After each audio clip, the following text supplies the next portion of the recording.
be out here, make it cold out here, but we got a job to do. Got it? Just go ahead. What did you want him to yeah, we're going to do this again. Tell them how we're going to bring more people out, okay, Anthony? Yeah, like I asked him, I mean, is this going to be the first of many sleep-ins, other kinds of events? I don't use those protests, it's thrown around too much lately. First of all, my name is Anthony Shaheed. Oh, sure. President of the Title. I would ask you the question, where else would we go if they put us out and put people out on the streets? What's a better location? As Reverend White said, that's who I'm here to support. I respect him and what he's doing in this community. Where else would they go to? They move, and I've been saying this for years, how when they have big events in this city, how they just shuffle people around if they win the World Series. They move the homeless around so people can't see them. They put everything in a little bag and take all their little possessions and get rid of them. If they have the Final Four in this city, I've seen this over the years. I've sit back and seen the work that Reverend Rice has been doing. So what I want people to do is honor the sound of my voice and listen to me. We partner up now. We're working together. Because homeless is a major problem around the world. America talks about the whole world, but they don't talk about their human rights violation. This is a human rights violation. This is something that's been directed at Rev Rights because he wanted to become their yo-yo. When I was young, they had a yo-yo called Dunkin' Yo-Yo. As a Muslim, I don't celebrate Christmas, but when I did, last time I celebrated, I was 8 years old. I'm 69, so for 52 years, I don't know anything about it, but there's a yo-yo called Dunkin' Yo-Yo, Rev Rice. And you put it around your finger, you put it like this, and then when you want to come back up, you do your finger a certain way, it comes back up. But they want you to be the yo-yo. And because you want to become a political pawn, and you care about people, you're not concerned about their color, you're concerned about people. I've watched you for years. Now we've partnered up, but to answer your question, we're going to be out here a whole lot. And my job is going to be able to make sure he does everything the way he likes to do it. But my style is way different. Yes. And my style is different, I promise you. When I come, I'm going to bring people and we're going to bring some meat. We're here tonight because we want to make a statement. I'm here because worship, this is what he believes in, and I'm here to support him. So I'm not here to talk about this day and what it represents to you, me, this, that, and other. I'm talking about people that are suffering. That what I saw yesterday, I seen callousness on the highest level. I seen people that didn't care anything about people that's supposed to be in a position of power, but it was heartless. I thought I was looking at the Wizard of Oz. Somebody didn't have a heart. Somebody didn't have a soul. Somebody didn't have no type of caring for people or less fortunate.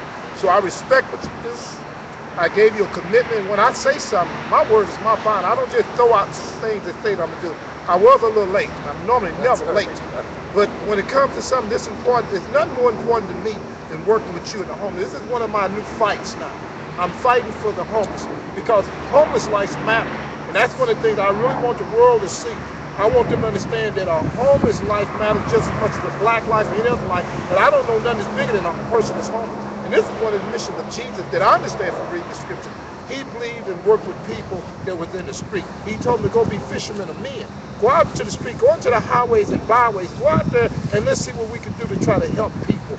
And when people are cold and people are hungry and you take the respect that God has placed on your heart to go out to try to feed people, clothe people, they should be working with you, telling you to work with somebody else. You're the one that's been out here for years. Don't put you under somebody else that they got to have a yo-yo with. Put them under you and everybody work with you because you have a proven track record, sir. And this is Christmas Eve. I mean, and people say they're celebrating Christmas, the birth of Christ, and he said, as often you done for the least of these, even so you done in me. So yes, it's nice to go to candlelight services, but we got to be out here with the homeless. We got to be out here and experience what the homeless are experiencing. This is the manger. This is the manger. This is the Christmas scene. This is where the nativity scene is being played out in St. Louis tonight. There's the nativity scene right here, Christmas Eve. And this is where we need to be, is among the homeless, and not tolerate a mayor in his office that's going to say that he wants to shut it down just because he doesn't like low-income people. He'd be happy to have African-American or Caucasian people that got money in their pocket. If you got no money, they don't want you around. They welcome on Washington Street, and that's where the nuisance is, with all their bars and stuff, but they want to run the homeless out and leave them. Next year, they're going to be freezing to death on this city if it doesn't stop. People are going to be coming throughout the night here. Already people are gathering out here. More and more people are starting to come out here. One of the things that I also saw was, years ago, there was a guy named Larry Thomas. I believe he used to work for Channel 4, one of those television stations. He came out in the street. And because he came out in the street, he got a chance to lay on this concrete. It's cold out here. I've been with this cold. I know when it's cold. I'm real cold, but it's okay. Because it's one thing for me and you to be able to do it for all night long. There's another thing to be able to do it for a week, and a month, and a year, and get into a position whereas you'll be locked, you'll be out in this kind of position for years to come out here. I would challenge Mayor Slate, the most racist man that I think on this planet. I would challenge him to sleep on the street one night, and I believe he would have a different perspective on how he treated homeless people. Because all of us have a situation that can happen. All of us are one check away from being homeless. Right now, you that's listening to radio listening audience, the television listening audience, watch now, but remember, one day you could be in this exact same situation. Something can happen to you. You can have a tragedy in your life, and something can happen.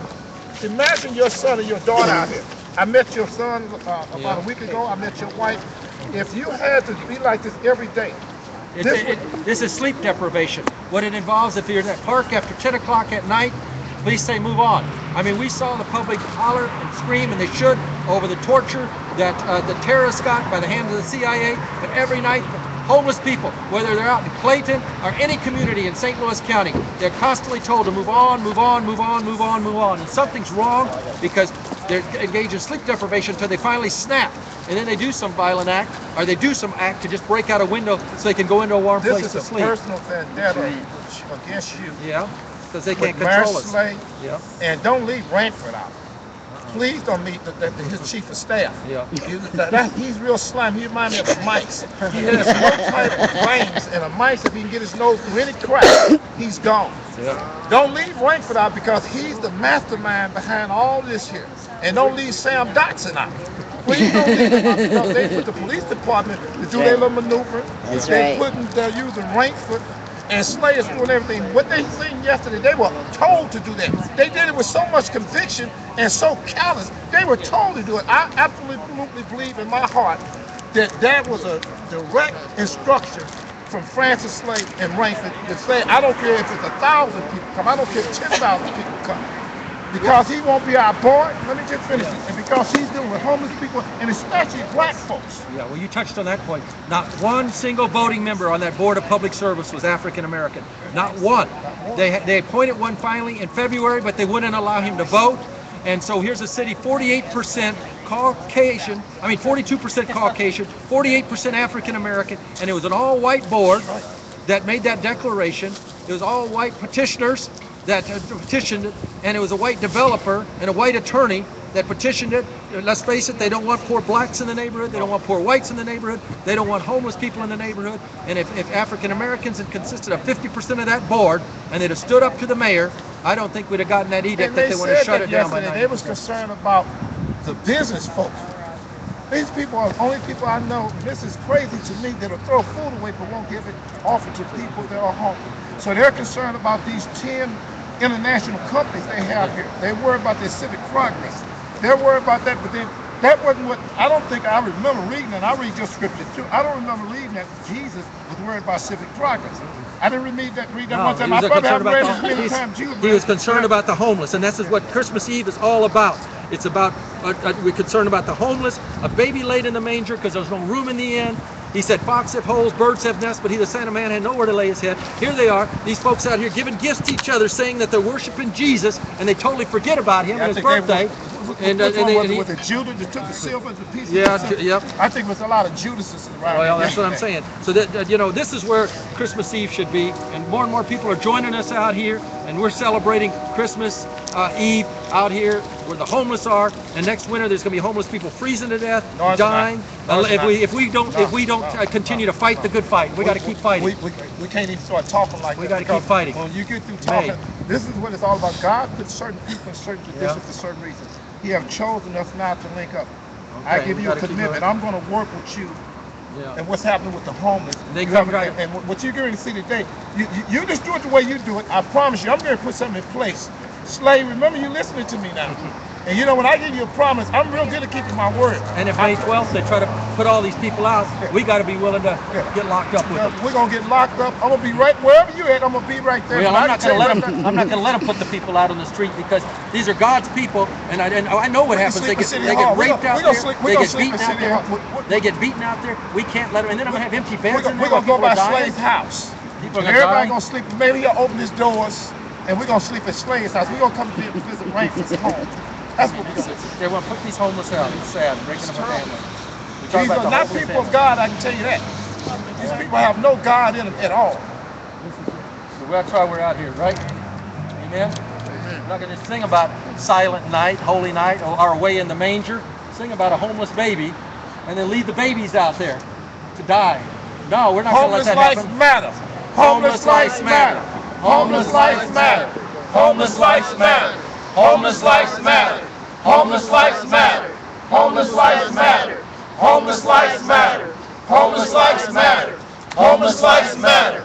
Homeless lives matter. Homeless lives matter.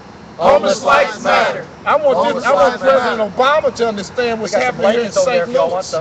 I want everybody around the world. I want the world to understand that our human rights are being violated around the world. I want every president around, starting with Putin, when they say anything to you, tell them about the homeless in St. Louis. Tell them hands up, homeless lives matter. When they say something to North Korea, I want him to put his hands up and tell them homeless life matters. That's what I want him to do. Wherever you at, I want you to address that. Whatever leader you are, whatever part of the world you're at, I want you to understand that our human rights are being violated in America each and every day. And anytime you don't care about homeless people, people laying on the street, that you're so callous that you don't have any feelings for people who are laying on the street. I respect you, brother. Let me tell you something, brother. Everybody out there that says they believe in the spirit of Christmas should at least be out here 4.5 hours for every hour that Michael Brown's body had to lay in the street.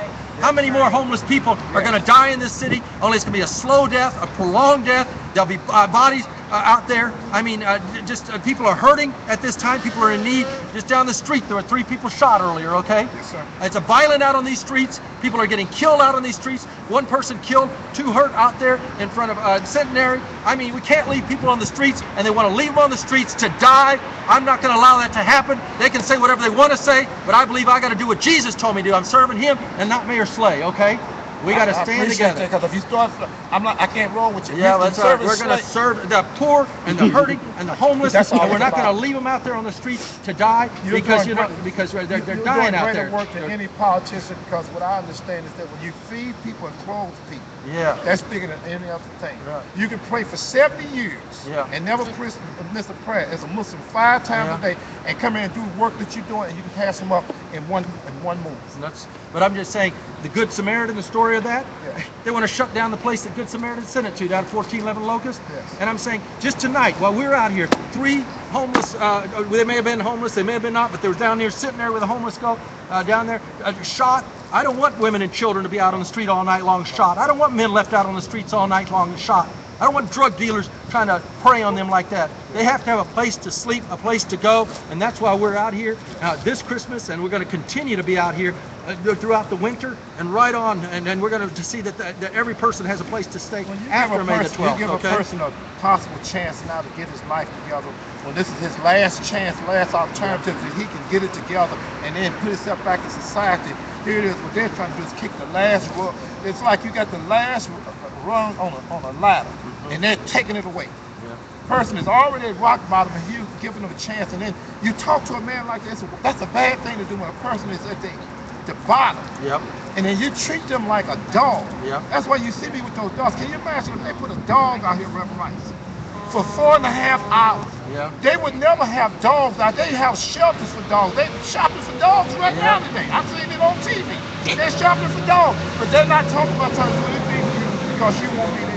And the mayor and they won't open a Mayor shelter. Slay, it says things so the world can but understand. I'm Mayor just Slay. you're right.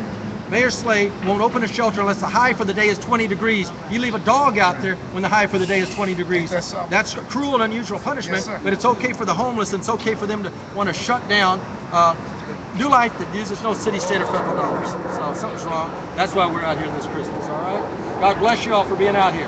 God bless you all for coming. Thank you for coming out.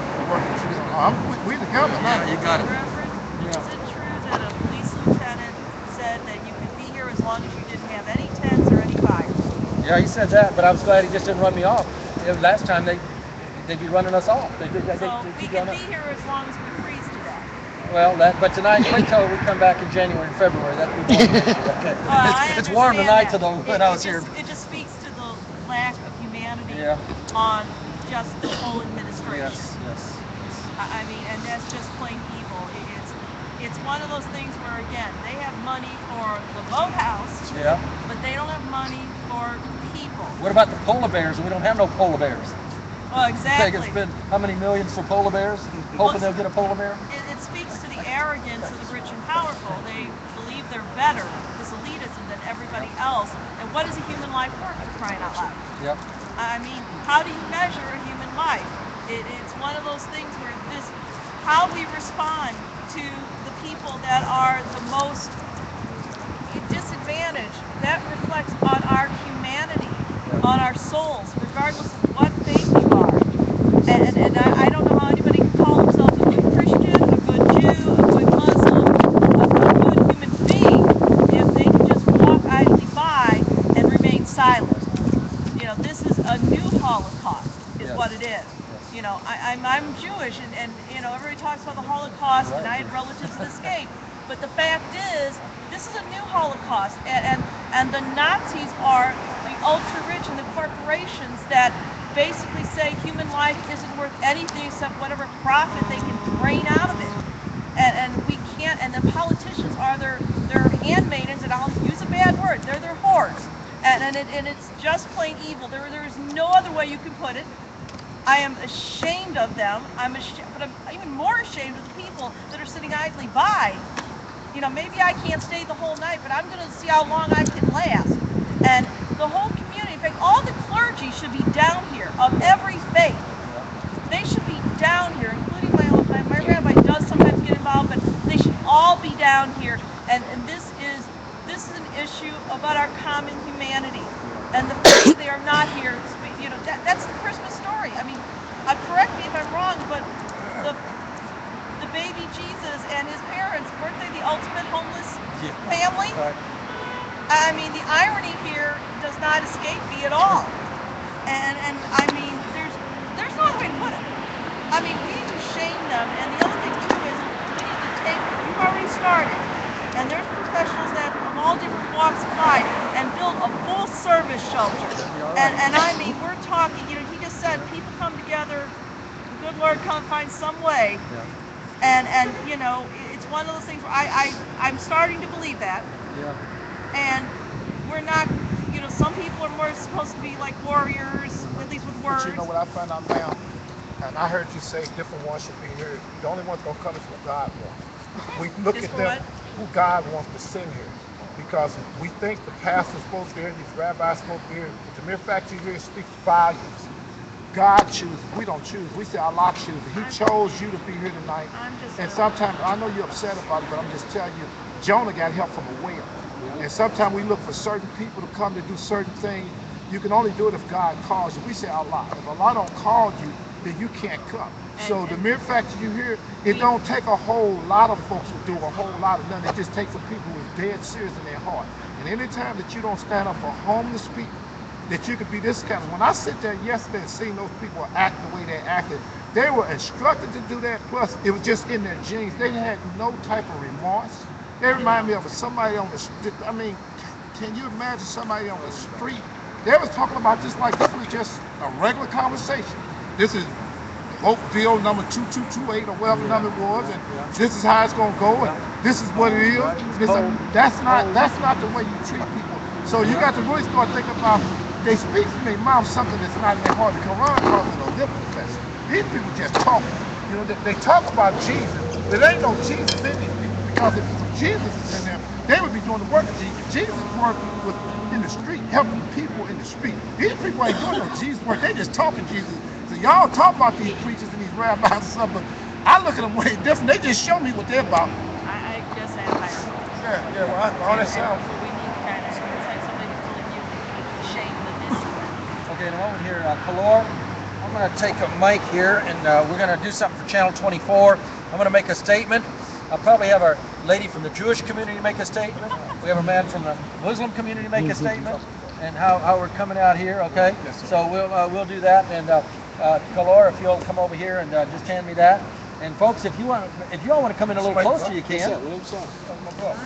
Are you okay over there? Thanks for coming by here today. You want to come over and sit down? Yeah. Come over here, Calor, and hand me your mic. Larry, you know how they're streaming this on the internet live tonight. That's for wonderful. In fact, one of our workers said that they saw it. So you get over there. We saw yesterday when she was doing it. Some of our staff that couldn't make it here was watching what she was you. doing. She's got quite a following. That's wonderful. Come right over here, Laura. So we're out here with KNLC Channel 24 also, and we're. You hop over a little closer. Why don't you just slide this over? Hello. Slide the blanket over here, and she can put on that. Great. Is it starting to snow? Okay. Ready? Is it starting to snow? Is that what that is? Yeah, it may be. It's something. It's something. Yeah, there it is. It's right on my screen. This is a very special Christmas Eve gathering here in front of City Hall, homeless people and caring people. I'm Larry Rice, and this is Here's Help. This is a special Christmas Eve. Instead of being in a candlelight service, I chose to be out here among the homeless and brothers and sisters who care. I have members of the Christian community with me, individuals from the Jewish community, the Muslim community, and I want to give them an opportunity to express themselves. I frequently express over and over the Christmas story, how Jesus was laid in a manger with a homeless child. And I think this is where all of us need to be at this particular hour, out here among the homeless. They don't freeze. And I'll have the lady from the Jewish community first introduce herself and say a few words. Thank you, Reverend. My name is Janine Mala. I am a retired school teacher from the St. Louis Public Schools. I couldn't do anything else but come down here and at least help participate. In Judaism, we have a thing called tikkun olam. And it means that each and every one of us has a moral obligation to help fix the world. Not just for our own, but for everybody. I think that that's part of when Jesus gave the Sermon on the Mount. A lot of it came from Torah as well. That's why they call him rabbi. Rabbi means teacher. Teachers are held in high esteem.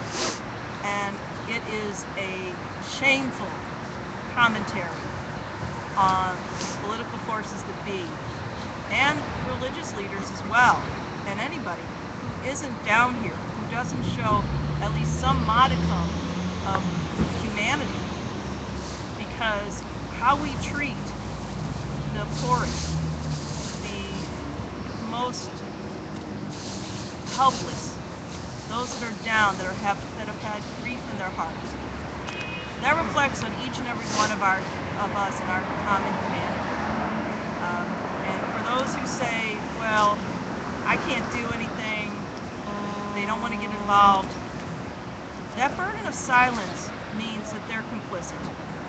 They're equally guilty. They are basically giving permission by omitting and refusing to see the evil acts in front of them. And there's no other way to put it.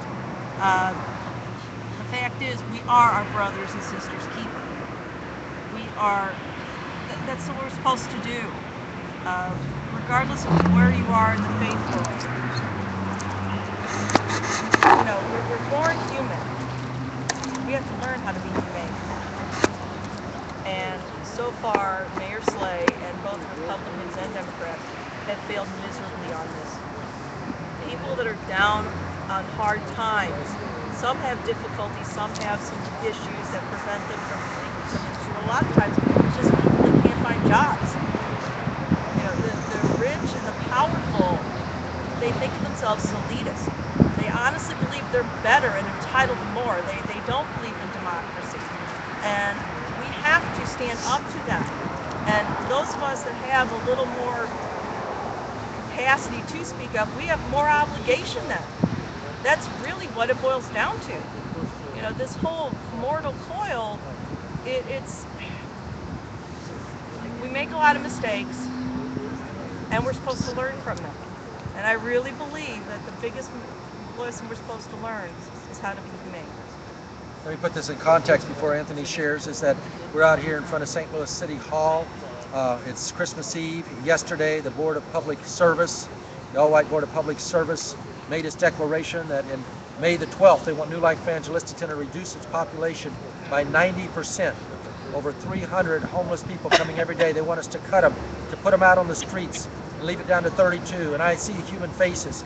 I see women, children that could die next Christmas. I see veterans. I see hurting people.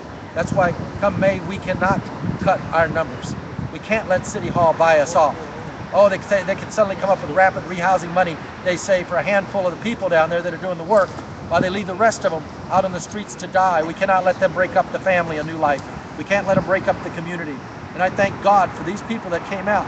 And I want to challenge my brothers and sisters in the Christian community. Don't just be hearers of the word, be doers also. Don't just talk about Jesus. Don't just give presents to one another every time Christmas runs around. Why don't you come among the hurting and the homeless, not just on Christmas, but come New Year's. Come all year long. This is going to be an ongoing battle. We're going to have to continue to come out here.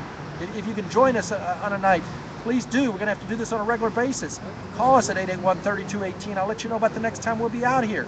And I thank God for these brothers and sisters who have joined me from the Christian community, from the Jewish community, and from the Muslim community. Here's Anthony. Thank you, Reverend Rice. I always felt the name of Allah, the most gracious, the most merciful. Not there there's no God but Allah. Not there is all the prophets of Muhammad. This is really touching to be for people to have the mindset. Myers Slade here at City Hall, he reminds me of a Pharaoh. He have a real arrogant mindset.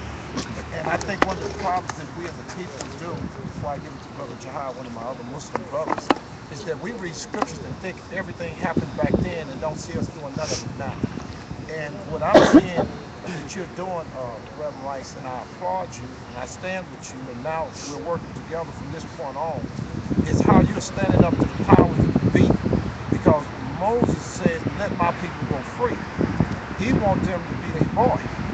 And it reminds me of the story of Jonah in the Bible, in the 12th chapter of Matthew, the 38th verse, when Jesus told them, they asked him for a sign. He said, no other sign would I give you other than the sign of Jonah.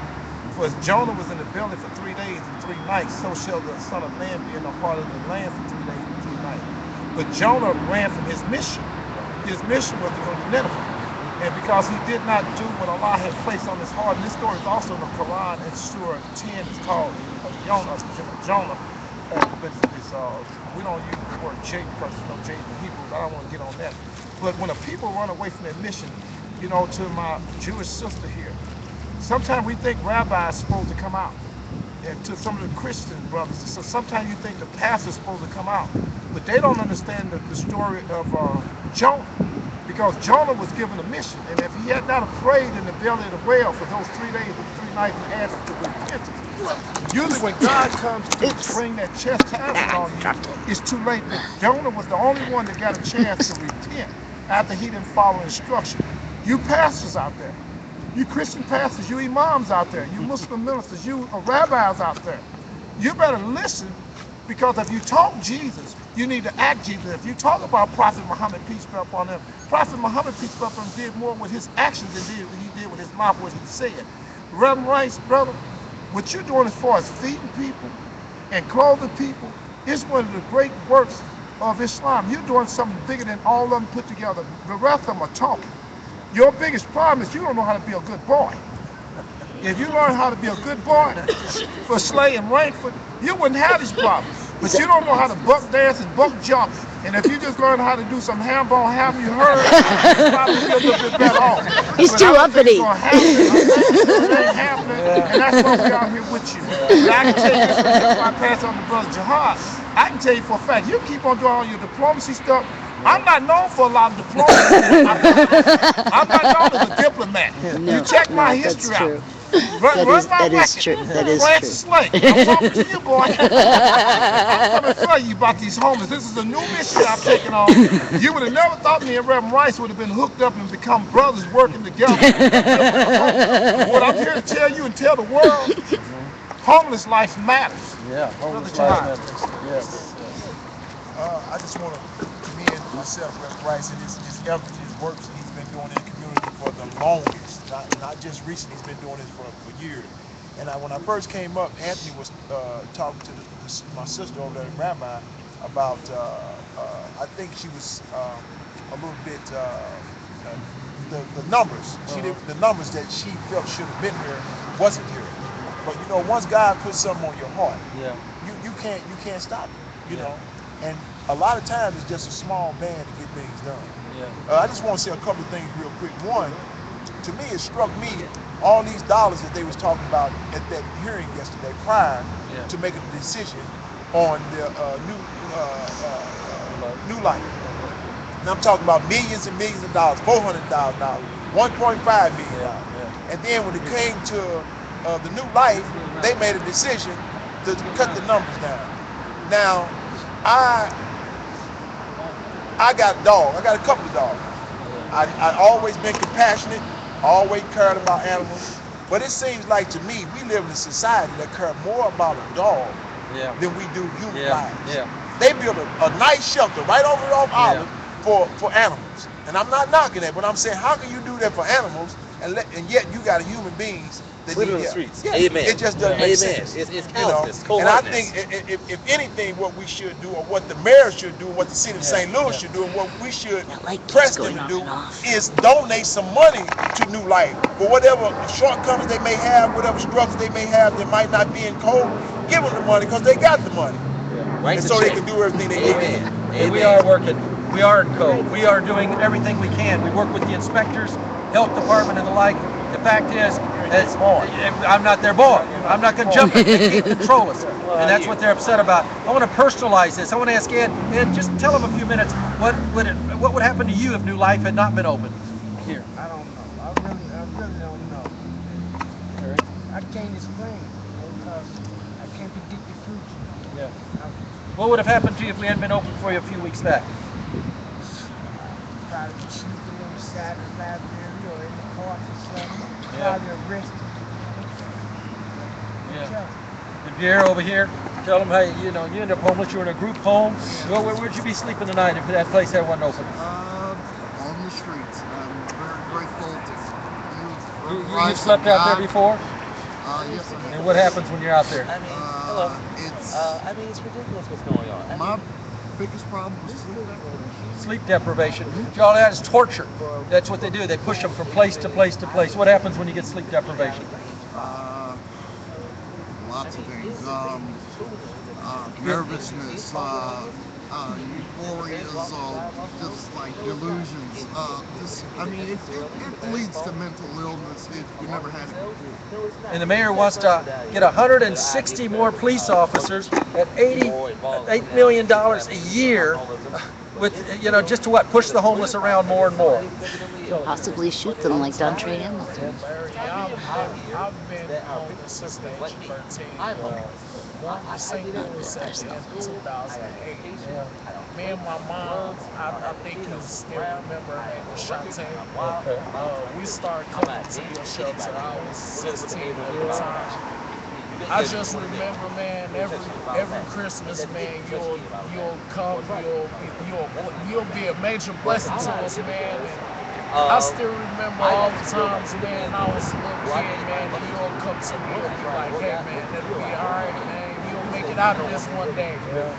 And although I'm still in this situation, man, I can say it's better for but you don't want me around. and I believe, me personally, as being a church-going guy, I believe it's because you gave me that word of encouragement, and that was a major blessing to me. I just wanted to step in and say And the that landlord during the you have building, been a major blessing to me since I've been she was not only having an affair with the guy. And I want to say thank you, brother. You don't know what that means. You don't realize, people don't realize we have feelings and emotions. And I woke up this morning actually in tears. I feel like a parent whose child had been given an execution date. That the child been that shelter, a building. It could just be a building to many other people, but it was a place that I'd seen that God had used to help countless numbers of people turn their lives around. And an execution date, the 12th of May, that they're executing hundreds of lives of people who've been changed, have a place to go. I've heard the babies, I've heard the mothers, I've heard the people saying they would have committed suicide, sleeping on the streets. That's what haunts me, and that's what drives me, and that's why I've got to continue. just say we're going to keep the place open, even if it means getting locked up. We're gonna get locked up. That's what we're If gonna it do. means, whatever it's got to do, we got to keep New Life Evangelistic Center. You got executed. Yeah, but if you don't, if somebody can start telling you about getting locked up in jail and you stop about what you about, Yeah. you ain't about nothing anyway. Because if they can start dangling fear over you, Yeah. and every time somebody says something to you, they throw some fear in you. So you got to worry about jail, or you got to worry about your 401k, or I got to worry about my job if I start talking. These are not spiritual people, because when you fear God, as my brother said earlier, and it's in your heart, you can't stop it if you want to. This- It's I'm like a deaf on woman this that's side. pregnant. When it's time for that baby to come, it ain't nothing you can do to stop it. And right now, our human rights are being violated. So what you're doing and what we're doing now, we're standing up for human rights. This country is talking about human rights. We're going to make them do what's humanly right for people that's not in the same predicament. They're one check away from being homeless. Most of these people are looking right now, Channel 24, are one check away from being in this very same condition. So my grandmother told me the highest flying bird is an eagle, but he has to come back to the ground to eat. So when they're flying all high right about now and think they so high and mighty, all of them got to reap what they sow. Here we are, Christmas Eve, under the mayor's window in front of St. Louis City Hall, sleeping out here, interacting out here, fellowshipping out here, celebrating Christmas out here, because I believe that this is where Jesus would be. Yes, I don't think it'd be just in the four walls of a sanctuary, as important as it is to go there, but not lock out the homeless.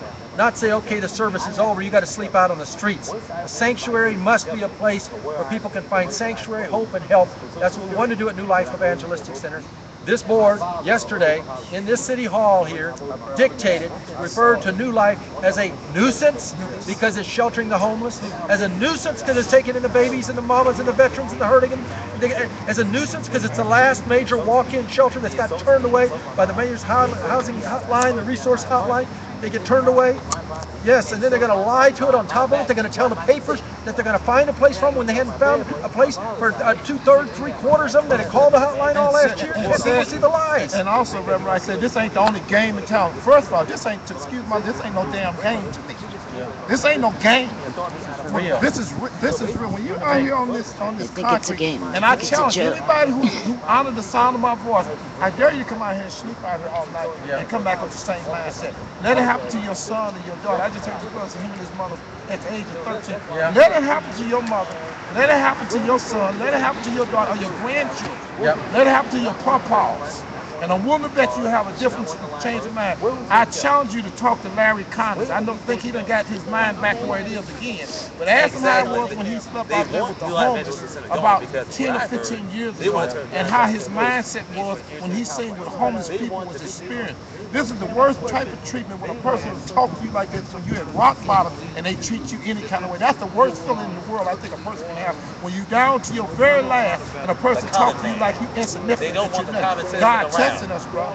And I want to tell you something else that got people the within money. the sound of my They voice got that the don't money. know This whether next city year or is not, big- this they're city going to is need a place to big stay. divide. And if you let It's Mayor just a Slade gentrification program shut down going New on. Life You look or at reduce it to all 30 the people from development going on. 300, All and the your shops, family needs help, all the restaurants. and you know What that they've he's done not going to help you. downtown. You know that What his they did- I mean, what hotline's they not done going to with- help what you. they done Call with it now and what see used to- whether what they they get done you a with what used to place. be New St. Louis Life is Center, there Shop for Mall. anybody They and turned that everybody. place That's into why not you only need to a pray place, for this work they right turned it now. into a That's why you damn, need to stand in pizza solidarity with place us. If you want to and come a out the movie next theater. time we camp Look what here, they've done with call the us now downtown area. at They've got 314-881-3218. That's Ballpark Village. 81-3218. But for heaven's sake, don't just sit there and do nothing.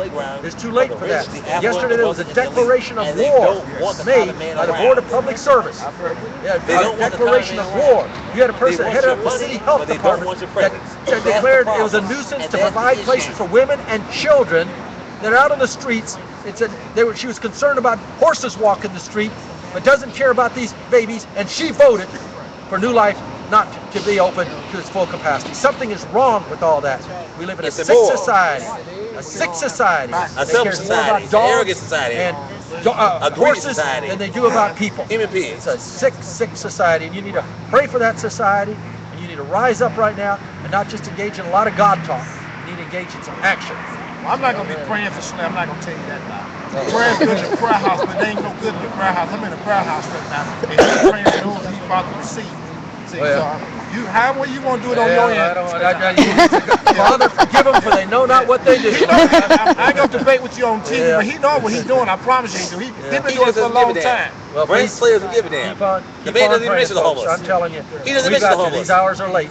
We're out here sleeping on, you know, blankets, yeah, we're out here under the sleeping on stars. December 24th, Under the on stars. Christmas Eve, under the stars, Ain't nothing and under the staged. mayor's window. Ain't nothing staged. This is real. So I'm asking you to please care and please stand with us right now, because your involvement will make a big difference.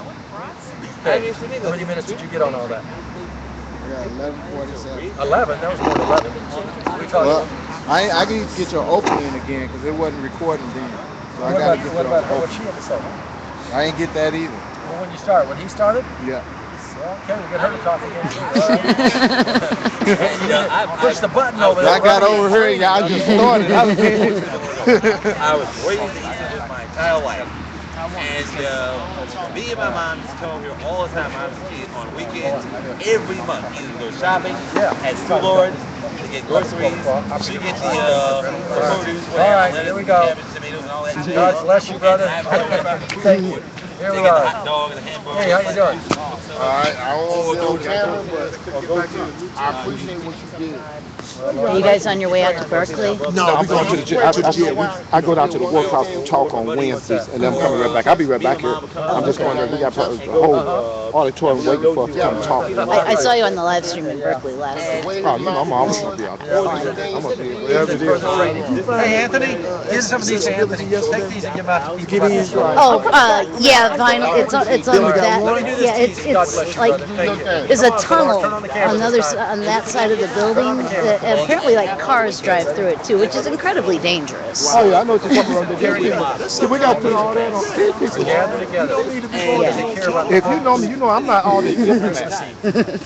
And three, I just mentioned. Be sure you stay right. So this is Cedar Plaza, Green Station, Christmas Eve, Sioux Lord, right St. Louis in the mayor's Center, window. and maybe just Cold Bush out Stadium. And We're it's standing in still solidarity.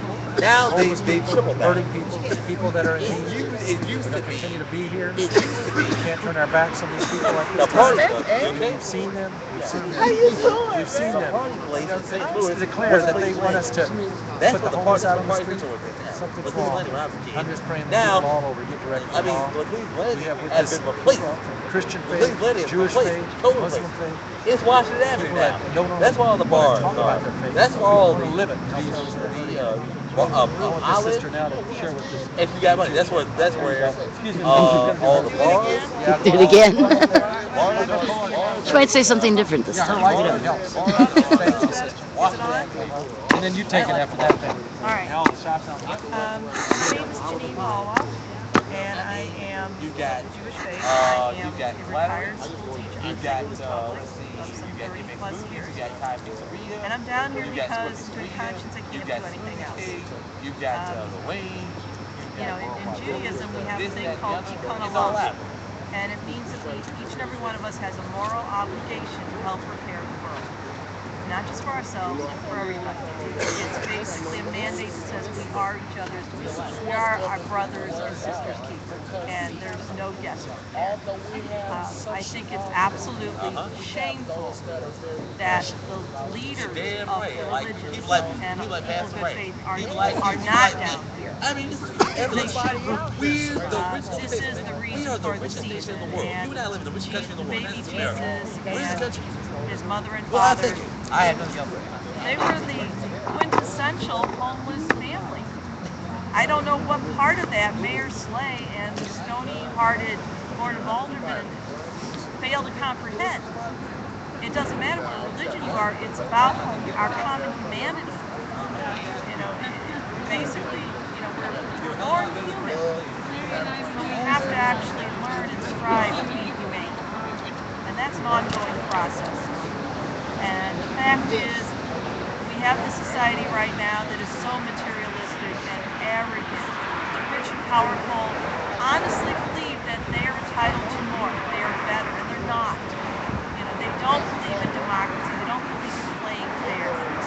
And this, how we handle, how we deal with our fellow human beings that are at the bottom, that are homeless, really reflects on our compassion or lack thereof, our common humanity.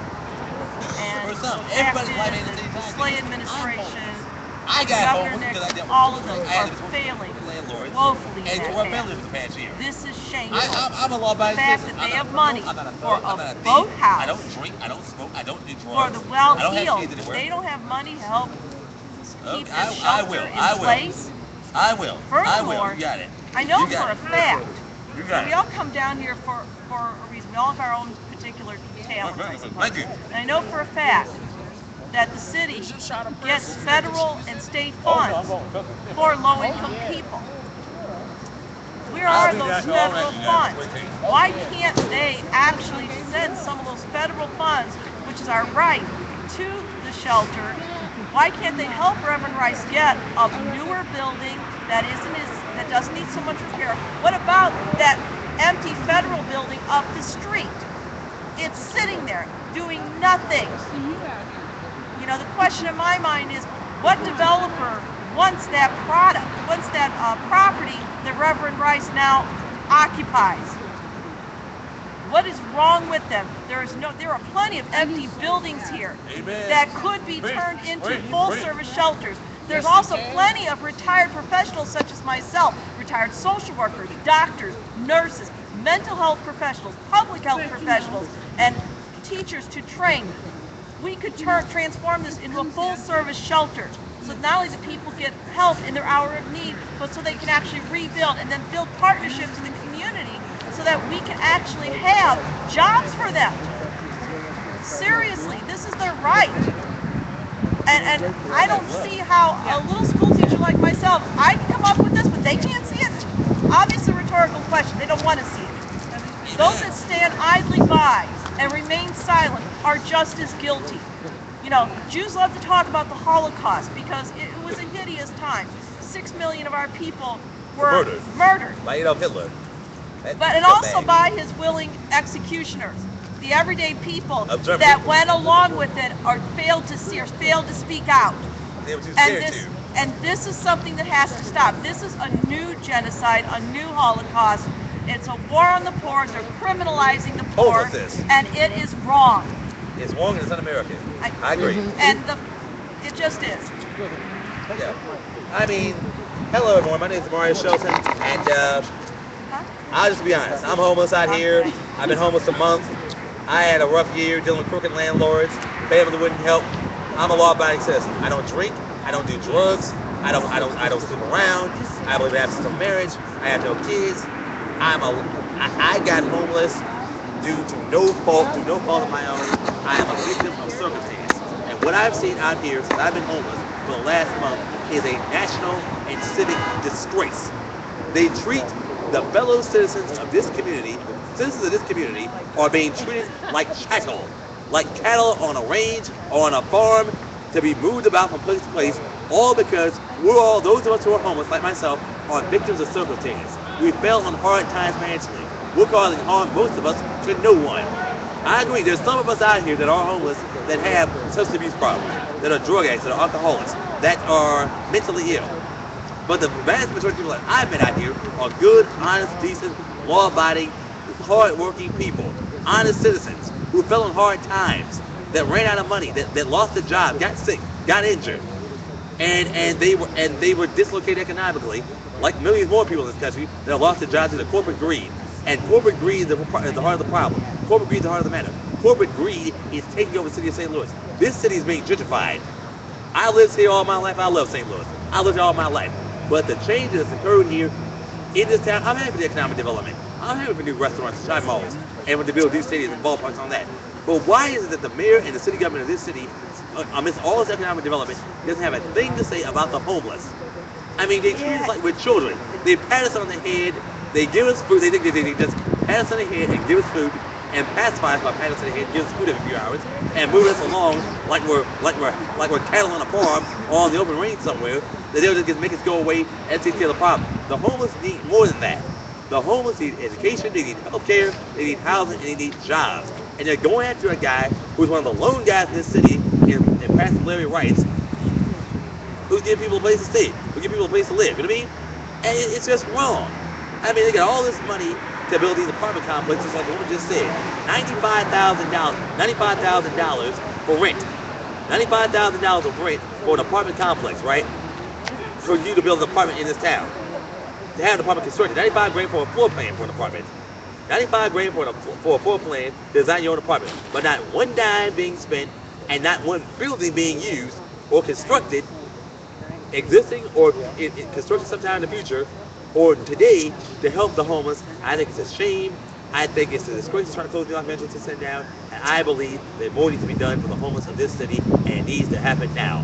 If you're for, and I said to Mayor Francis Slade, if you're for all the people, I said to Mayor Francis Slade of St. Louis, if you're elected and you choose to serve in office as mayor, to serve the people of St. Louis, how about this, pal? You serve all the people of St. Louis, including the homeless, and it's time to do it now. Thank you. Just a second. Got a little cold. I got to put these gloves on. Yeah, I know, right? Just a second. So, how he gets through talking? He gets through talking.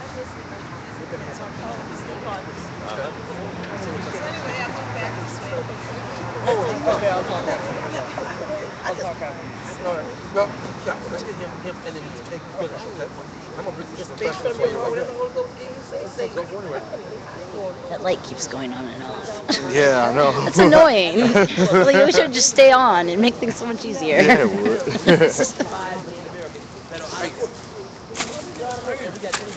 Merry Christmas. Hi, I'm Tyrell Jones. Here to say, okay, hi, I'm Tyrell Jones here again to say that one, homeless life does matter. And the more people that live out here on these streets, you guys, Francis Slade, you want to be mayor of St. Louis, but you don't want to stand up for everybody in St. Louis. You want to stand up for a certain group in particular when everybody in St. Louis matters. You know that just like we all know that because we all are going through the situation. And truth be told, if it wasn't for God pushing us every day and waking us up, then a lot of people would give up. But by God giving us strength and breathing breath into our body every day to wake us up, we are going to push. Even if you guys don't want to help us, we're still going to push. In the name of Jesus, we're going to push. Thank you, sir. You did a good job. Here you are. Praise the Lord, people of God, amen. My name is Sister Maxine Johnson. I'm a rebel for Jesus Christ. I'm a missionary, been called to serve God's people for 33 years. Grew up a Lutheran, a good religious person then. But 33 years ago, God arrested my soul in a neighbor's house. I opened my eyes up to the Word and filled me with the Holy Ghost, and I belong to Him 100%. I'm down here with Pastor Rice. Pastor Rice have the New Life Evangelistic Center.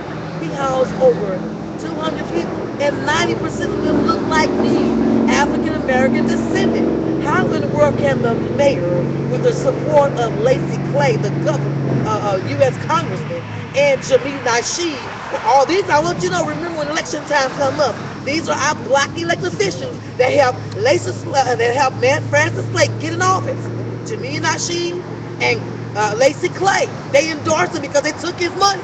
Well, you know what? All money ain't good money. When you take the devil's money, you got to pay back. But we've got to do some recall. We got to recall this mayor, recall Lacey Clay, recall Jamil Nasheed. We got to get off our butt. We got to get involved again. The Bible said the slothful person would be slave to the lender. Let me tell you something. I'm a Christian. I am not moved by this decision. Because like I told Pastor Rice, first of all, my Bible over in Job says, Satan has to go to God and say, can I mess with Pastor Rice? Can I mess with the homeless people? Because he wants to see what we're going to do. Are they going to fast? Are they going to pray? Are they going to call on the true living God? The God that answers by fire? The God of Isaac, Jacob, and Abraham? That's the God that we serve. This is no accident tonight. This is no accident that we're here Christmas Eve before the day that Christ was born. No, it wasn't on that day, but we do know that he was born, that he was suffering, he lived, he died for and rose again for our sins. He said, don't be dismayed by what the enemy do to you. Over in Psalms 1, he said, they shall not prosper. I'm here to tell you, we're in the midst of a miracle if we just believe God. They tried to take my house for eminent domain. Pastor Rice was the one that gave me access to the media. American newspaper wouldn't touch it because they was in bed with the alderman. The Post-Dispatch wouldn't touch it. Even though they control the media, but they don't control our God. Even though it's just a few of us here tonight, the Bible said, don't despise a threefold cord. We're strong in numbers. And I'm telling you, if we pray and if we fast, God will give us dreams how to fight the enemy. There's nothing that they're doing that's a secret. Because when you go to bed on your bed, when you lay down at night and say, God, show me the tricks of my enemy. Show me what shall I do? How do I fight? We're not discouraged. We're encouraged because we're not in this fight by ourselves. We got legions of angels fighting with us. Did he not raise up Harriet Tubman?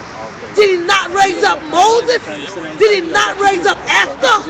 Did he not raise up Nehemiah? Had the governor give him the signet to go back and rebuild the temple? Nehemiah had an Uzi in one hand and some mortar in the other hand, rebuilding the wall. So I'm encouraging everybody to hear my voice. Contact Pastor Rice. Contact your state rep. Tie up the city hall number. Get that number. You dial that number every day. Hang it up. Dial the number. Hang it up. Dial the number. Hang it up. Tie up their phones, their emails, where they cannot do business. And they're forced to come to the table. But God's getting ready to give us another place.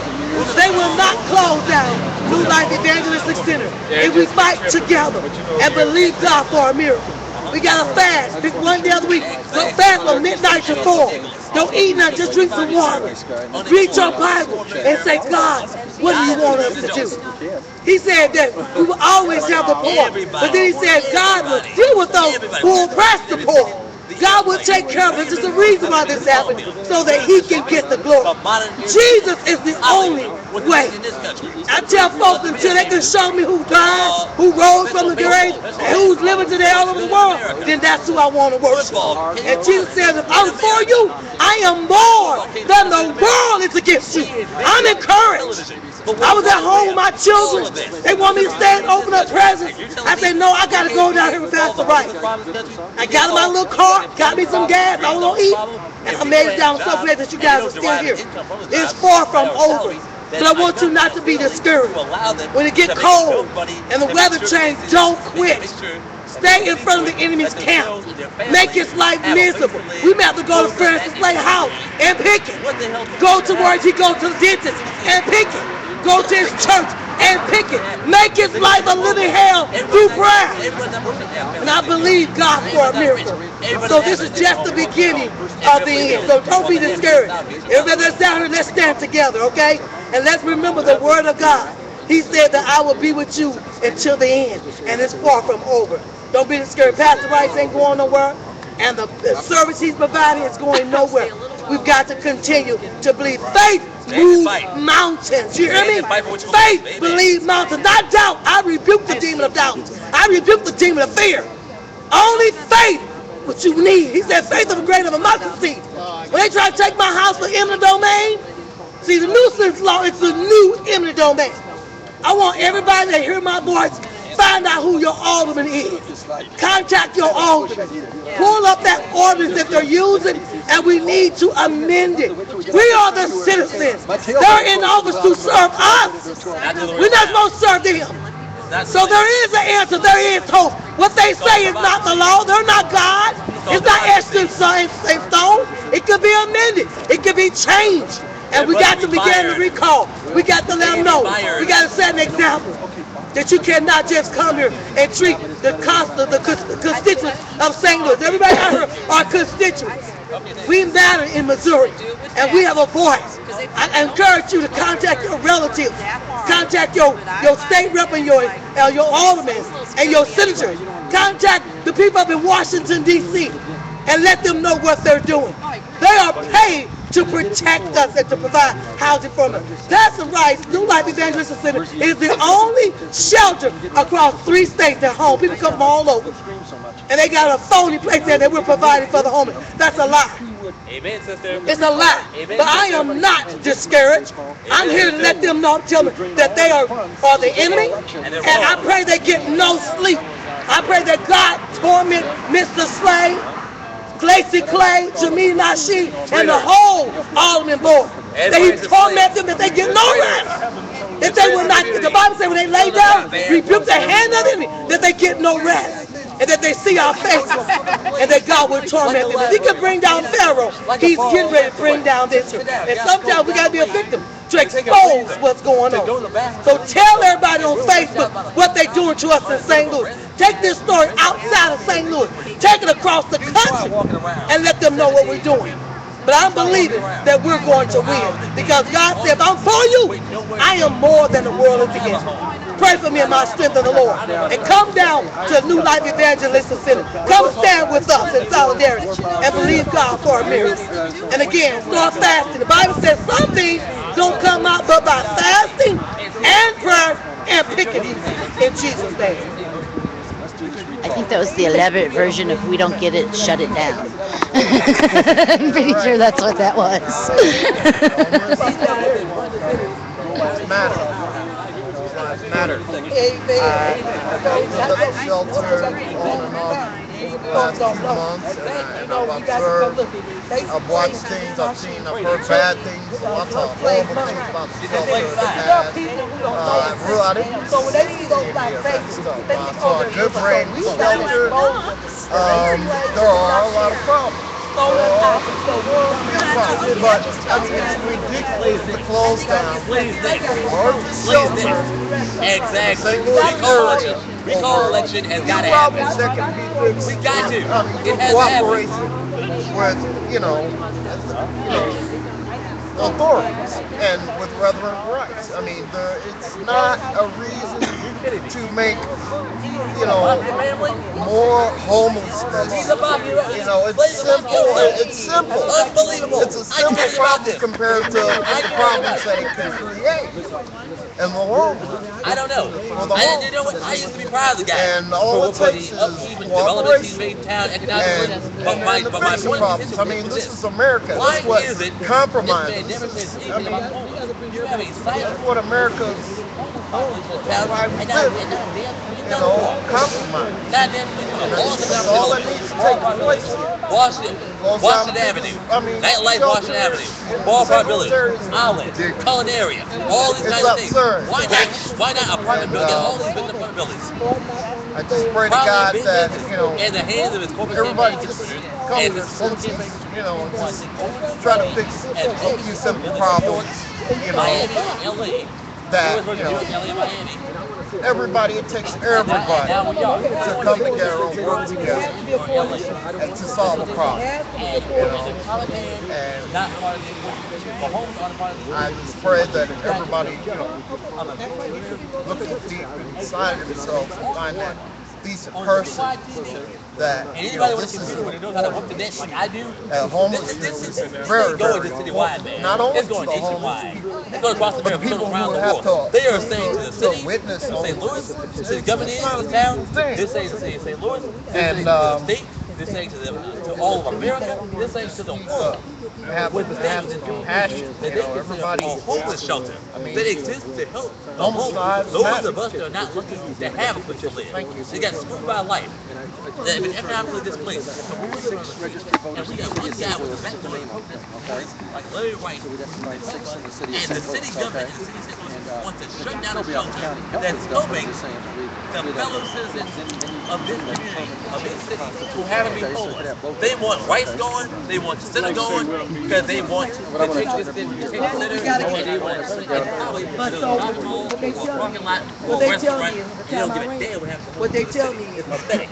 And for David, after the election vote, is when you start running for next year. But thank God we got 2.5 years to do it. So we can get together, organize. But I would say, Don't knock no door and get no shoes. No. You can't lose that. You actually have to. How many months will we lose?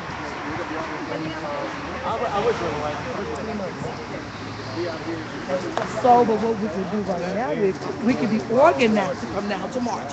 We can start we start working on It's really good how you've been streaming this all the way along. That's wonderful. Hey, how about some cheese and crackers? Yeah, I had like 80 something viewers earlier. I've got like 63. They could be anywhere in the world. I've had viewers in France before. Wow, So. that's great. Well, here's some cheese. Thank you. Merry Christmas. Oh, thank you. So you got Cheez-Its and granola bars and stuff.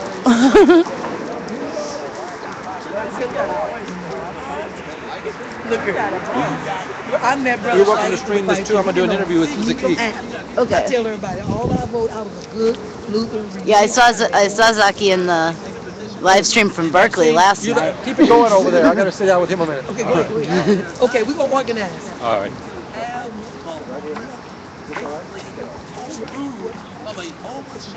I'm gonna talk to them. I just want to do kind of like a program like I did with Anthony the other day, okay? Her light's helpful, isn't it? Does that light help at all? Oh, yeah. It's not very good light either. I'm outside in the cold with the homeless and with an advocate. A man that's an advocate in so many different ways. You're going to get a chance to meet him. You're going to have a chance to get directly involved. You're going to have a chance to be inspired. Let God's light and love flow through you. So be sure you stay tuned. I'm Larry Rice, and this is Here's Help. Talking to a man that just keeps on getting up. Gets knocked down, he gets right back up. Runs for an office and loses, he turns right back and he comes back at it over and over. Tell everybody your name. Zaki Barudi. I'm President General of the Universal African People's Organization, and I'm one of the major organizers for the Leadership Coalition for Justice. And why? Why do you just keep coming back? Well, because it is the right thing to do in terms of if you believe in God, and God says through the Bible and the Holy Quran that we have to be our brothers and sisters' keepers. And every time I see the kinds of conditions that exist among poor and working people, it just motivates me even more to do what I can do to make a difference, as well as recognizing the various injustices that constantly occur 24/7, not only here in the St. Louis area, but across this country. It just compels me to do what I consider the right thing, and that's to stand with people like yourself and anybody else who have a concern for humanity. You were with us when that Board of Public Service, December the 23rd, made its decision declaring the fact that we're trying to help the homeless as a nuisance to the community. What's your take on that? I think it's a complete shame. Those who voted to revoke the license of the New Life Evangelistic Center should have no concept of the hurt and the pain that they were caused with the closure of the New Life Evangelistic Center.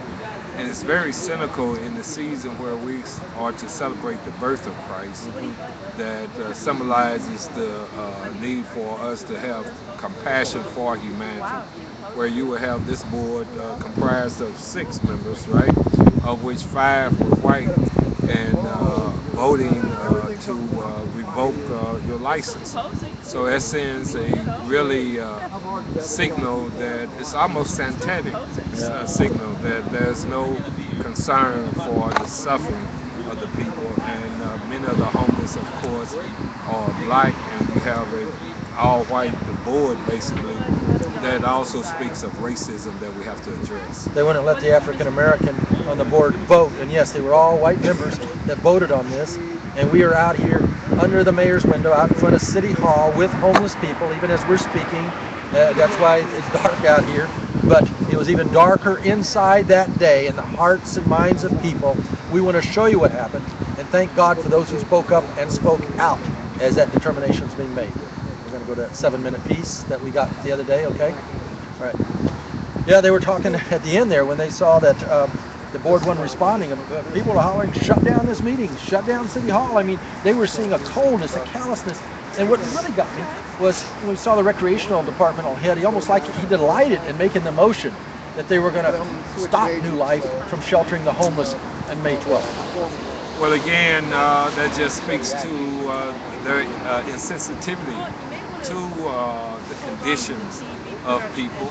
It speaks to the legacy of the current mayor of the city of St. Louis, who is asking for $8 million to fund some other police officers. 160 of them. Right, whereas that money could be used to hire people like or build other homeless centers and invest in health and education. So his priorities are misplaced. And because of his priorities are misplaced, it's upon good people from all stripes of life that we must band together and continues to advocate politically. And one of the advocations for political change is that we need to seriously consider and implement a recall effort of this current mayor because he gives no care for the people.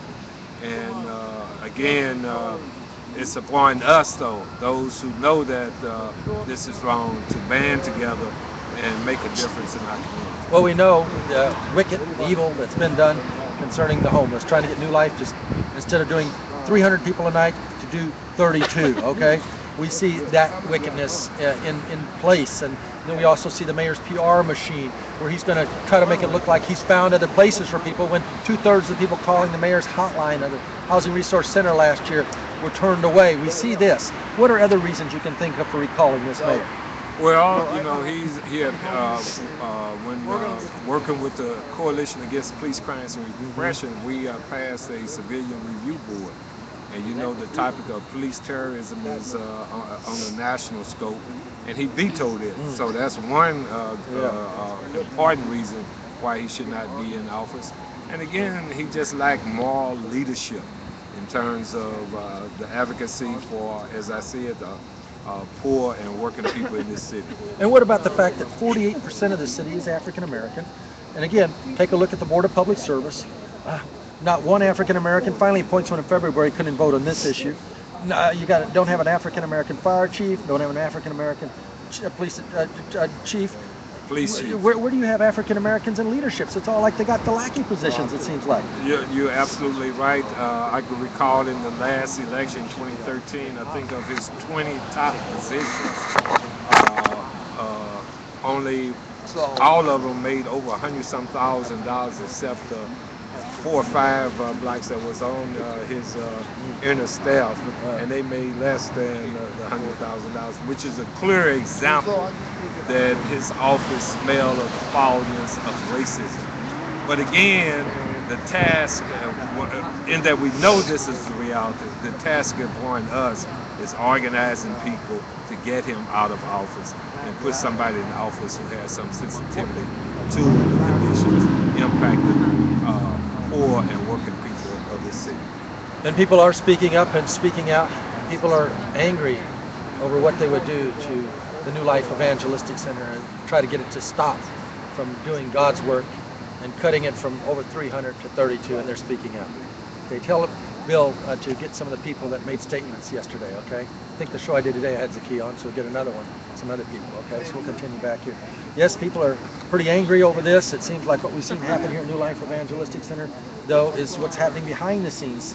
All the time, homeless people being kept on the move. You mentioned 160 police they want to hire, $8 million a year.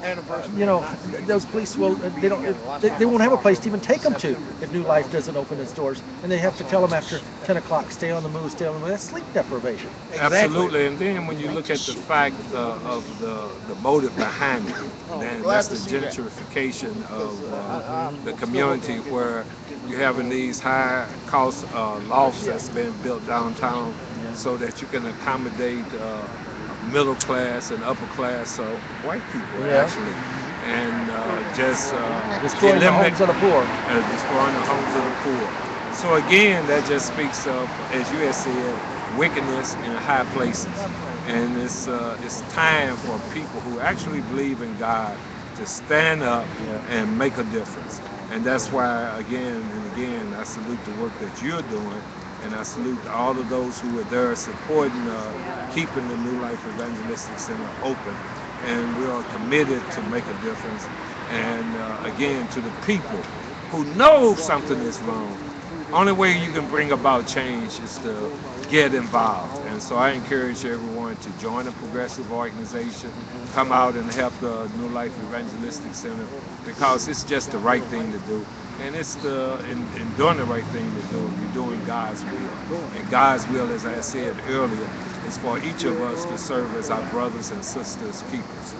We're sitting outside of City Hall in the dark, camping out with the homeless.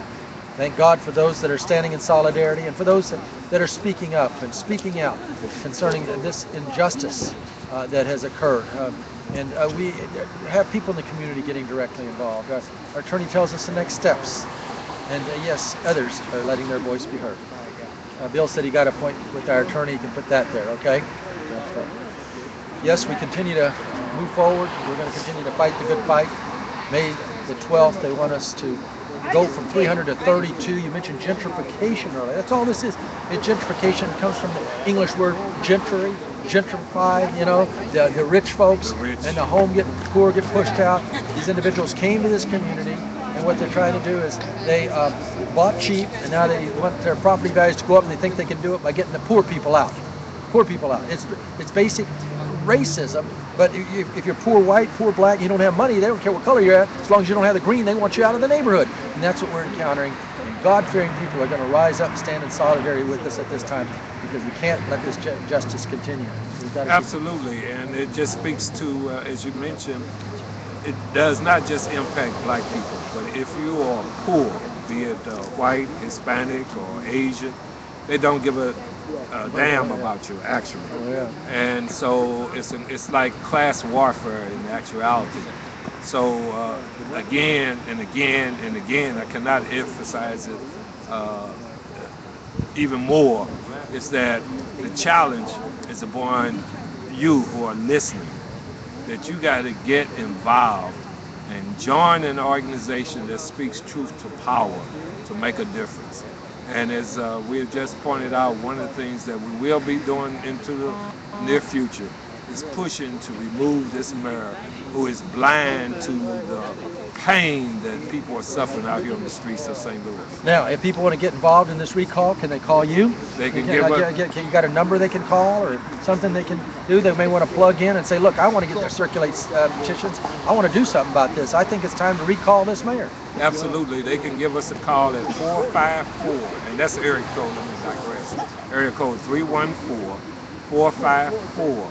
And that would put you in touch with our organization's headquarters, the Universal African Peoples Organization, or also they can go on our website, which is www.uapo.com.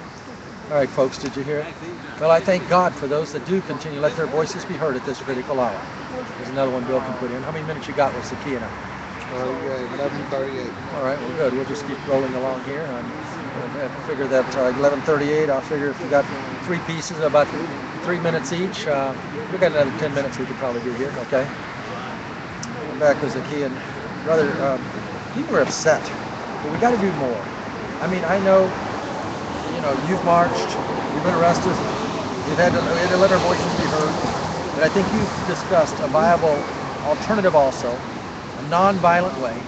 There's a war going on, and you're talking about ballots, not bullets, ballots. People need to be registered to vote. And you know, the city's 48% African American. There's a lot of Caucasian people also that are fed up with this man. If people would just come out and vote once there's a recall, there's no reason they have to keep putting up with this. And poor people being put out of their house all the time. And now, the straw that breaks the camel's back, that they want to destroy the last major walk-in shelter in mid-America, the last place that people can come to, because the Salvation Army doesn't have a walk-in shelter. You know, Mayor Slay's not going to have one out there. He's going to make a lot of promises as it approaches May 12th, like they're going to want to do this or that, but then you never hear him talking about opening a shelter. If he wants to reduce our numbers, he just could open a big shelter, leave it open all year long. Right now, when they open it, it has to be 20 degrees a high for the day, 20 degrees before they open that shelter. Now, you leave a dog outside when it's 20 degrees, you know, you'll get a misdemeanor or a felony conviction because you mistreated that dog, but it's okay for him to leave a human being if it's 25 degrees out there for the high for the day. And yet they're not opening a shelter, and they want us to stop doing it, and they'll threaten us with arrest, and they'll do all of this. I mean, something's wrong with all of them. Absolutely, and again, it's reflective of a number of things, as we had just mentioned about the class struggle, but also the racial nature of what is taking place here in the city. As you mentioned, 48% of the population being black, but if you look at, and that speaks to what the black community needs to do, is rise up and become more involved. When you look at the Board of Aldermen in of itself, 28 members and only 12 are black, Yeah. whereas it should be at least Half or more, more half, than right, half. right. And when you look at even the police force, Yeah. you have a police force where the percentage of the officers working is over 64%, and black people are less than 34%, which Yeah. doesn't come up to the Yeah. percentage that we're saying. That speaks to the injustice that comes from his office. And if we look at the various administrators in his office, they're predominantly black, and there's no equal balance. That smells of racism. And then again, going back to the issue of closing your center down, and when the predominance of the people who are homeless are black, and you have a predominantly white board that says to hell with them, then the black community also, along with everybody who's fair-minded, regardless of the race, has to get up, has to get involved to make a difference. And if you don't, then shame on you, because if you say you believe in God, all of us will come one day before His glory. And woe unto those who do not recognize that you got to be, and again, I say, thy brothers and sisters keepers. And then, we got historical icons that we celebrate every year, like Dr. King. What would Dr. King do? What would Jesus do in this day and age, Right. in terms of What would he want you doing? Yeah. And what would he want you to do? Right. And I do thank God for those that continue to speak up and speak out in response to the injustice by the St. Louis Board of Public Service. I'm going to close with them now. Zaki, you've mentioned a number of times about a recall. I'd like for you to give the phone number again if people would like to get directly involved and take a positive step, help circulate petitions. We're going to need probably about 40,000 signatures. Sounds like a lot in various wards, but if enough people get involved, it can be done quite easily. And when you have a community that's a majority African American, and they see that there's no African Americans in any form of leadership in this community, and then we see we've experienced what I consider the injustice, the fact that because we want to help anybody, everybody, and everybody, and they don't like it, and they don't want the African American in the community, they don't want the poor white in the community, poor black in the community. Something has to be done. So what's that number again if they want to get involved in that recall? For those who will get involved, and I know thousands of you that's listening will get involved, you can call area code 314-454-9005. And as Reverend Rice mentioned, 40,000 signatures should be really an easy task. And that's based on people getting up again and getting involved. And again, I want to encourage you to continue to pray for this community. The wickedness in high places, and we've got to just continue to stand steadfast at this particular time. There are so many hurting people. And if I may say one last thing, when you say pray, and it's very important to pray, but as the scriptures teach, faith without work is dead. So we have to have work Legs with after your prayers. with the prayers. And that's where faith comes in, that you're willing to take a stand, that you're not going to just sit back scared of what somebody's going to say if you get involved in all this. Come on, this is no time for fear. It's time for faith. Demonstrate your faith. Let them see. Let your light so shine before men, like Jesus said, they may see your good works and glorify your Father who's in heaven. Now you have an opportunity. We've been bringing you this program from in front of City Hall, out on the streets, at night, with the homeless. Now we ask you to please join us by getting directly involved now. Yeah, that should take care of you, shouldn't it, Lord? There you go. Thank you, sir. Thank you for that. Yeah, you did good. I wanted to just sit down and let you talk. All right, here you go. Now you got 2 shows there now. And tell Bill to get his pieces off the stuff he didn't look that he did yesterday. Okay? Did you get his pictures yesterday? Did you get it? Yeah, I got a couple. You know what? To be honest, do you know how to pull it off? I have Sharpies for writing jail support numbers on people's arms. So we can Somewhere. sit down and really look at the whole thing. Okay. What is, Lord, come over here and give that to him. So, how are you? Are you still recording? It's streaming live on the internet, and then it'll archive later. So That's great. yeah. Did you get Maxine to talk about why she's out here? She was over here. She was talking What about over your there. mother? You think you get her to talk? Oh, she might. Knowing her. I think so. Yeah, we met yesterday. My name is Demarius Shelton. Nice to meet you, Sister Maxine. Demarius Shelton. Demarius Shelton, yes. Nice to meet you. Yes. We talked yesterday at City Hall. And you were just as on fire yesterday as you were again today. If Slade wants a challenger, he's got one of you. I think you are a challenger, baby. I think you are a challenger guy. Should be good. Years ago, I looked at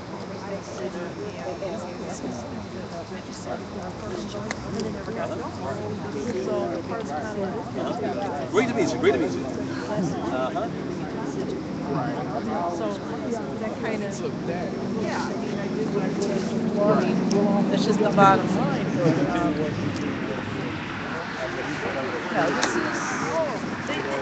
The rich have become really not just cold-blooded Cleveland, no. I took Michelle's, yeah. Hi. Hi, Jace. Here's You up. got anything to say? No, but No. police said there's 2 rules. They came down here and said we're not to put up tents and we cannot start a fire. So in other words, they told us we can't try to stay warm. Right, basically. That's what he told us. Really? Yeah. Cannot put up a tent. Yeah, they don't like when you do that. No structures. Yeah, they did that in Ferguson too. They don't like tents. Yeah. They don't want you to get comfortable. No, Right. no. Right. I'm trying to find out what happened up the street. Yeah. What happened up the street? Someone evidently at the church, sitting there in church. Uh-huh. At dinner time for the homeless, they drove up in a vehicle and sprayed gunfire. Oh, no. Oh, At least that, one person dead, 4 got hit. Oh, gee. Oh, that's what he was talking about. Yeah. This just happened at 5:30 when I was walking down here. I don't know. Can't find nothing on here. I guess local news all went home for Christmas. Yeah, probably. Really? Or they're all over in Berkeley. Yeah, really. I seen something on there. They said there was a small crowd.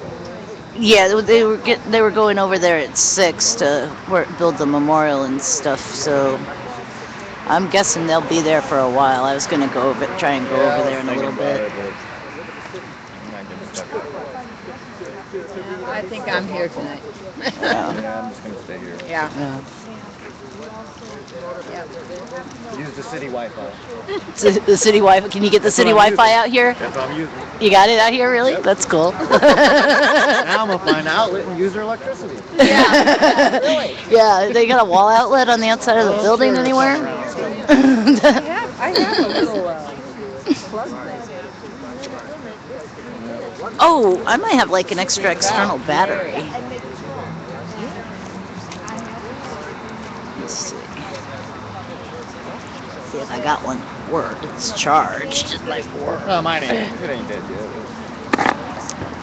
See, I have a bunch of these little external batteries that aren't really strong enough for me to use to live stream. Yeah. So I might have. So you're live streaming? Yeah. I'm good now. I'm not gonna stay on the Wi-Fi. That's what you do.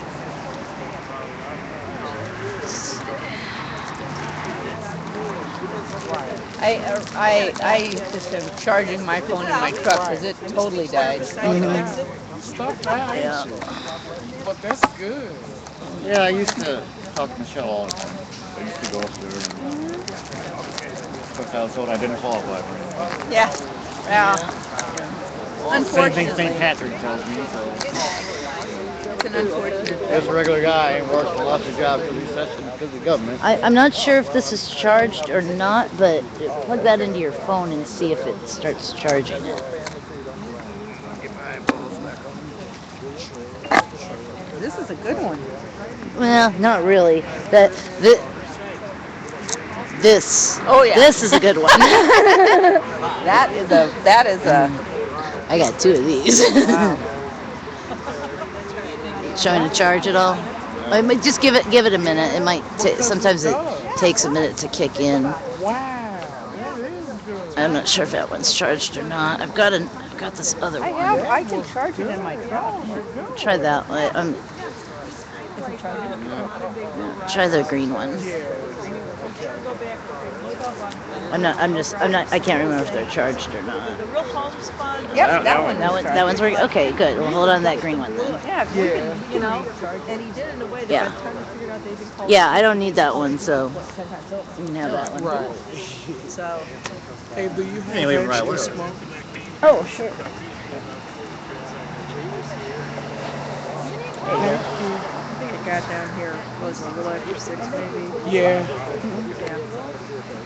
I've been down here all It's day almost just, I've been down here all day just trying to, me personally, I've been trying to get more people to come and branch out to this because this, like I was telling you, this is something that needs to be fixed. Because think about it, 5 or 10 years from now, we're gonna have more people out here laying on this concrete with no resources whatsoever. And there's no reason for it.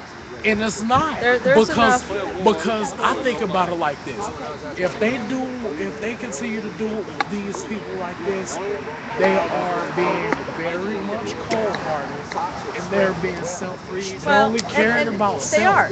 Well, And the reason I say that is because people like Francis Slade, he can make a way for people like us to at least have some more resources. Some resources to some jobs, to some apartments that we can move in. Anything of that nature. But they engineered it to get rid of. They engineered it to get rid of affordable housing. The fact is this: there is enough infrastructure needs that need to be dealt with and fixed that would provide probably 20 years of jobs for everybody and at a living wage.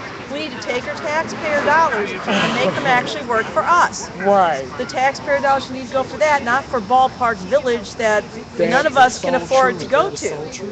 I mean, that is so true. I'm a retired school teacher. I can't afford to go to Ballpark Village. Right. And I consider myself fortunate, but I mean, it's ludicrous. And see, the problem is that the rich and powerful, they have become so cold-hearted. They don't care. They truly don't. And the only way we're going to make them care is by actually taking our rights back, taking the power back, and literally, as old-fashioned sounds, publicly shaming them. Everybody talks, again, we have enough infrastructure needs right now to provide jobs, rebuilding infrastructure for the next 20 years for everybody. There is no reason for this homelessness, legitimate reason that is. There is no legitimate reason for the lack of jobs paying a living wage. There is no legitimate reason for the police brutality that has encompassed our entire nation. We don't need cops giving out $100 bills that were donated. We need the cops to actually follow the law. It's really that simple. I mean, the fact is this: I don't care what ordinance they write. It is, you do not have to obey a police officer. And even if you're being ignorant and insulting, guess what? It's your right. That's part of the Bill of Rights. It's part of the First Amendment. And they have to take, no, wait a minute, they have to take it. And the fact is, Dr. King said it best. If even one of us is endangered in terms of our rights, we are all in danger. The rich have become so insane. We're destroying this planet. And yet somehow they think they're going to survive. I don't know how, but they do. And again, we need to start thinking strategically, though. And that means getting together in teams, people finding their gift and knowing and getting organized. All right? They're talking about highway projects, repairing Highway 70. Hello, those are construction jobs. If we actually they're talking about the carbon level in the air. If we built high-speed, great mass transit all over the United States, that's 20 years of jobs for maintenance and building right there at living wages. If we took our tax dollars and put them towards public works, and again mandated a living wage, this would not have to happen. And the gentleman's right. The only reason this is happening is pure greed. And we have to speak truth to power, and we have to demand our rights, and we have to stick together. And it is shameful that others, staying silent. They are remaining silent, and that is a sin of silence. And we're gonna, The rich and powerful are like a giant redwood. That's true. However, giant redwoods can be taken down by a little bitty bug called a termite. We're an army of termites, and we're going to take the redwoods of the rich and powerful, and we're going to knock them down to size and turn them into something that is worthwhile. And that is for right. Amen. And we're not going to stop until we're done. Amen. Damn right. Okay, and I lost most of my voice. All the way. High five. Thank you. Okay, there's like food over here, and I'm hungry. I'm gonna steal some of this food. Just kind of like come January, I'm just gonna feel like as long as I know in advance. I'm just gonna eat the cheese. They just brought chili for everybody else. So. Cut a promo. Well, now we should want to call it Anthony. Okay, so that's kind of a, you know. Exactly. No, once again. When they were doing the How could you not be able with this? we have Nelson Holiday Court, all that. I know that. Got these Joe from several of them, not at once. I say, why you can't coach? Why y'all doing this? Y'all should have been putting files on the April 4th. All right. And you should have been And that's what it boils down to. This should have rethought. When it comes to, But they going like, hey, there's a reason why in Spell they call me the walking encyclopedia. I am vicious. Okay, but I always do my homework. If I don't know, I'll save something. I'll find out. you know what? Same way. First of all, So, the Bible said the last Somebody's days got they- socks. Someone's got socks. Got socks. You need some socks? I always carry socks. I've been glad to see you and Brother Shahid out here, because with the a few days ago in Milwaukee they had another no indictment for Dontre Hamilton. He was shot because he was sleeping outside in the park, and so the whole police brutality thing is completely connected. I know. So I assumed you knew. I was just saying I'm glad you guys. Well aware of that. In fact, I knew about that case because some brothers from Milwaukee were with us early on in the Ferguson Right. They say 2 officers that came and messed with the homeless guy but left, and this one single cop came and been there a few minutes. That's how they develop. Yeah, he was shot 14 times. And then before the no indictment and stuff, Governor Walker called out the National Guard because like 73 people got arrested, peaceful people got arrested. Right. It's like, well, it's super crazy, but I'll take my marker. Oh, I'm sorry. It's okay. Okay. Yeah, I have a pocket of Sharpies to write jail support numbers on people. Needs to be the owner of that establishment, not the damn employee, not the security guard. Are you going back out to Berkeley? I saw you out there last night on the stream. Oh, are you? Oh, okay. I mean, I've seen you several times. I transferred. We had a shelter in Columbia about 35 years. We had 35 men at night. We had a house full of women and children. We had a soup kitchen. We took a lot of people out of prison. We did hospitals. We buried over 30 people. So how long you been here in the I same came back here about 6 years ago. I grew up here. I grew up in Clinton Peabody Project. And I moved away and raised Heather in Columbia and my sister, and then came back here about 7 years ago. And I guess I worked at the VA hospital. Oh, okay. Well, I salute your efforts. I've known Larry for 40-something Right. And Every time I would go to the center, it just be breaking my heart just to see the homeless. It's just pathetic that here in this richest country with all this wealth, and you got all this suffering. It's just crazy. And if it wasn't for Larry, there'd be even more. Yeah. All right. I got. So Heather, are you going? Do you still want to go out to Berkeley? Yeah. Okay. Yeah. Yeah. I want to make sure that people have socks and things so that we get these out. All right, Yeah. good. Nice and Yeah, they said as long as they don't put up tents or build fires, the police shouldn't bother them. Yeah, I told him next So- time I'll bring my. I'm gonna get a new. Oh, stove, little stove thing. Yeah, yeah. January 1st. We were thinking we'll be in touch maybe even a Wednesday afternoon about 3 o'clock or something, you know, I'm talking about, come by. And you work with Veronica, get her to ask us and set up a date, then you get in touch, help get in touch with him and a bunch of others too. Yes.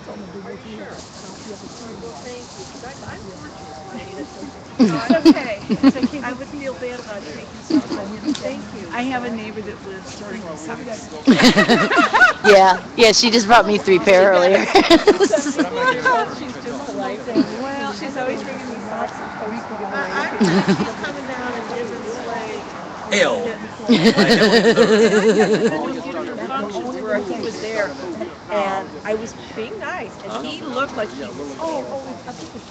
I don't know if you read something. I've published in Huffington Post, not comics, articles I published in journals on, overseas and stuff, and I've taken on big corporations too. They can't do jack to me because I document so well. If you document, they can't do anything. You're a public citizen. You're protecting the U.S. Constitution. Well, you have freedom of speech. You do, but they can sue you for libel or slander, but they can't because I document so well. Bingo. And they figure nobody's going to work that hard. And it's like, nah, because I'm like a dog with a bone. I know that feeling. Yeah, I do the same thing. And I didn't plan it. It's just something that sort of happens. Yeah. It happens. Yeah, it does. Really did, because, I always wrote, but I was a creative writer. I'm like, I don't want to do journalism. What are you talking about? And it just sort of, happened. Yeah. As long as you didn't like it, took a stand. Yep. I was shocked by it. I mean, it really was. So, but. My hands are off to